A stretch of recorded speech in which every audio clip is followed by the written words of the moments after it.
Hi guys, good morning. So, vlog na sa tabalik may lingaw.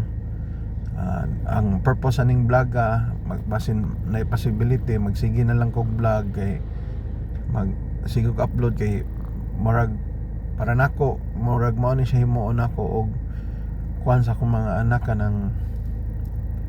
kanang murag time capsule ba kabaw sila unsa tong kuan bako kita tanan sa kalibutan mga matay mong kita, so na sila matan-aw nga makainomdom sila nako nga unsay kuan pwede ra sila matan-aw sa YouTube channel nako.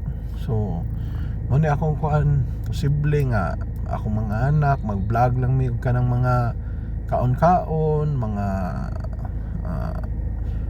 kanang kaon, suroy, lingaw-lingaw. Actually ang purpose ning vlog dili ni siya para sa mga tao nga kuan.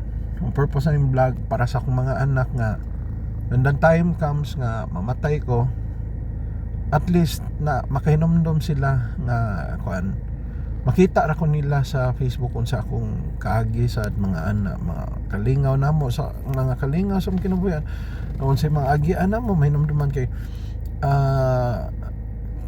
once kani mawa tas kalibutan gud dali na lang kay ta malimtan nya. Experience na ko sa akong amahan na nawala siya, minus kay memories kay kuan man kanang barko man akong papa. So mo na siyang purpose ani nga naghimo ko ani nga vlog para sa akong mga anak nga kung naay sila kaguol na pwede sila mo tan-aw sa kuan, makinomdom sila nako ani basin day makuan apply nila silang pamilyasan. So mo ni purpose ani nga vlog. Okay, thank you, bye bye guys.